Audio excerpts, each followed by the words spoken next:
I'm Zucker, and welcome to Inside College Basketball, presented by Progressive Insurance. Coming up next, it's third-round coverage of the Farmers Insurance Open. In the game you just saw, Virginia over Notre Dame, 82-55. As I'm joined once again by Wally Zerbiak and Seth Davis. And today, guys, we saw two teams that are in two different places. Two different places, that's for sure. That was a different level of basketball that Virginia was playing. They were pushing the ball up the floor a little bit. They were scoring the basketball. And what about DeAndre Hunter? Reminded me a lot of Kawhi Leonard with the skills that he has. And it just shows if they had him last year in the first round, they would not have lost that game. He completes this team. He makes this team whole on both ends of the floor. Yeah, I keep talking about Virginia's offense. You know, they've had good offensive teams in the past. You remember when they had Malcolm Brogdon, but that's the difference with this team is they're not reliant on a single player to generate that offense. They don't have that ball-dominant guard. They had 5 players scoring in double figures. And how about this stat? They had 2 turnovers.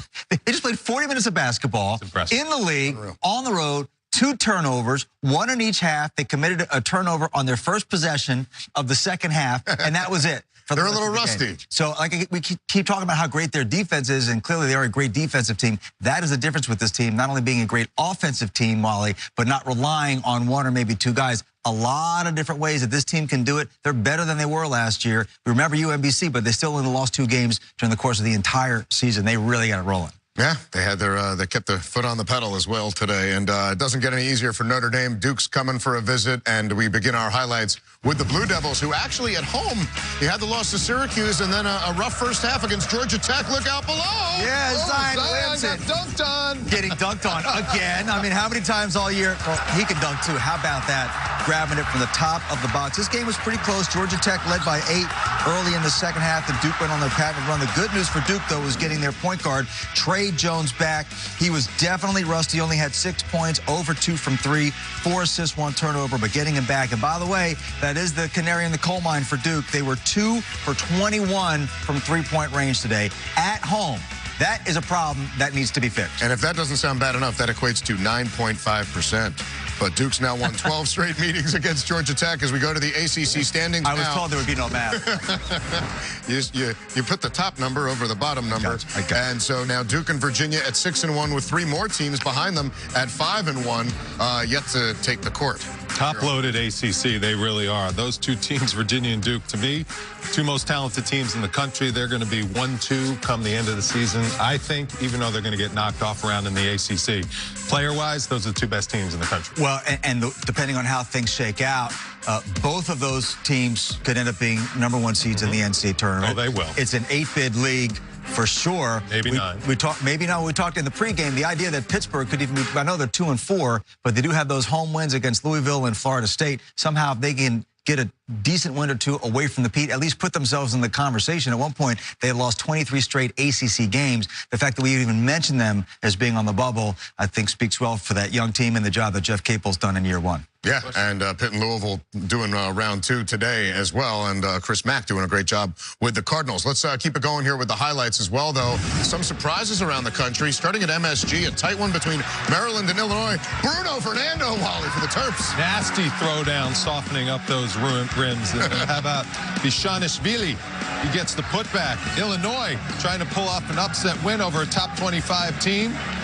And then Dosume on the fast break. That's a really good win for Illinois, bolstering their resume big time. Yeah, winning by 11. They scored 48 points in the second half, and so that's going to be a tough number to beat. Now, the Big 12 and SEC doing business today, and the Big 12 has gotten off to a dominant start. This one in Ole Miss, Breon Tyree, Seth, from way out, but Iowa State just shooting lights out overall. Well, of course, Ole Miss has been a pretty big story early in the first half of the season, and Kermit Davis in his first season getting this team ranked. But I'll tell you what, man, Iowa State can play some basketball. That's Kalen Horton-Tucker with the spin in the bucket, made the free throw. The Cyclones were well on their way. Cameron Lard finishing the alley-oop. And the real good news for Iowa State, guys, is their sophomore guard, Lindell Wigginton, who had an injury issue early in the year. He's been back for a few weeks, played horribly in the loss to Kansas. 18 points today in just 21 minutes, 7 for 10 from the floor. His best game since coming back from injury. He is their best player, supposedly.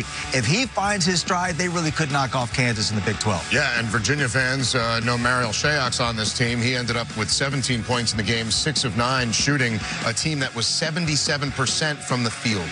in the second half. 20 for 26. Pretty remarkable stuff.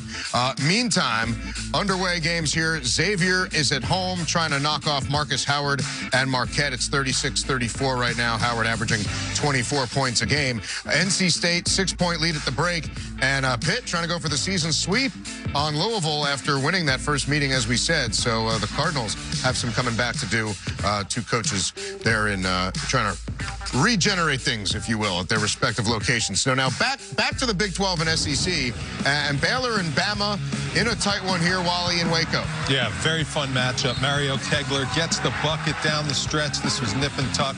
Alabama's been playing good basketball, but then Gillespie slams it home. That was the nail in the coffin.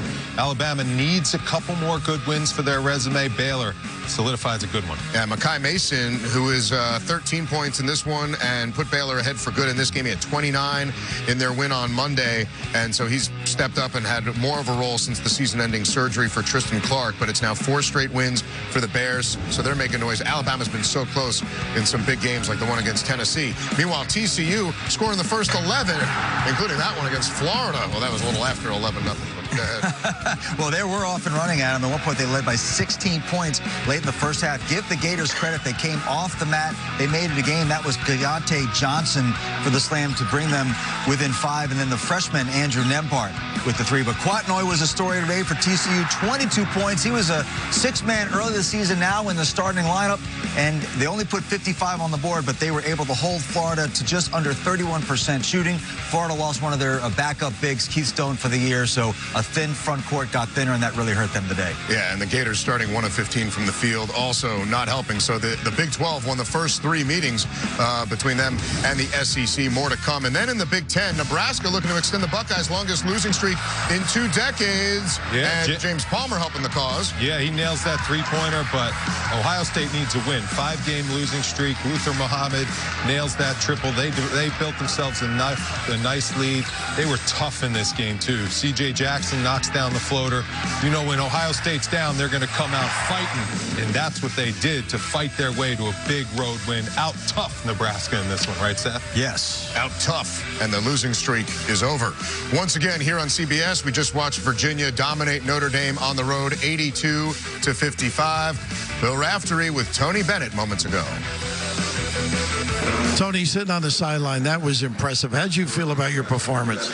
Well, I liked the way we defended early, and then offensively, even though we even missed some close ones, we got what we wanted. Their inexperience or youth showed at times, and I thought, you know, our versatility showed, whether it was Kyle hitting threes, DeAndre making plays, our guards touching the paint. Ty got on me. I didn't realize it was 1 rebound short of a double-double, so I guess I pulled him out too soon. But no, you know, you just play the possession, and, you know, we were ready to go. And, again, as I said, their youth showed, but that's a compliment to our guys. You know, your players improve under you. I think Diakite proves that. I mean, he had a marvelous game. Your insertion of him back into the game when it got a little bit out of control certainly may have been the key. Yeah, no, you're right about that, Bill, because Mooney hit some threes, and Jack is so valuable for us, but Momney's quickness to be able to close on some of those 3-point shots, and then the way he was blocking shots, hit a 3 and did some things I thought was a key when it got to 12 or 10, and that was important. Congrats. I think you'll be in this business for a while. I don't know, but thank you.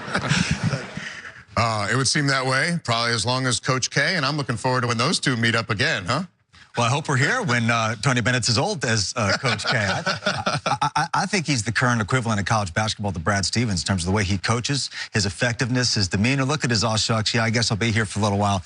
Don't let the smooth taste fool you. He is a killer, and he might have the best team in the country. So humble, too, and he does it on both ends of the floor. And I like the way with this team, he's allowing them to play with more flow on the offensive end of the floor. Because when you got the talent advantage, let your guys go, let them play, increase the possessions. That's how you blow teams out. Yeah, it happened today, and just getting started on the day in college basketball. Got Kansas, Kentucky later on. These guys with you all night on CBS Sports Network. We thank you for watching Inside College Basketball, presented by Progressive Insurance. A reminder, coming up next, it's 3rd round coverage of the Farmers Insurance Open. Enjoy the golf.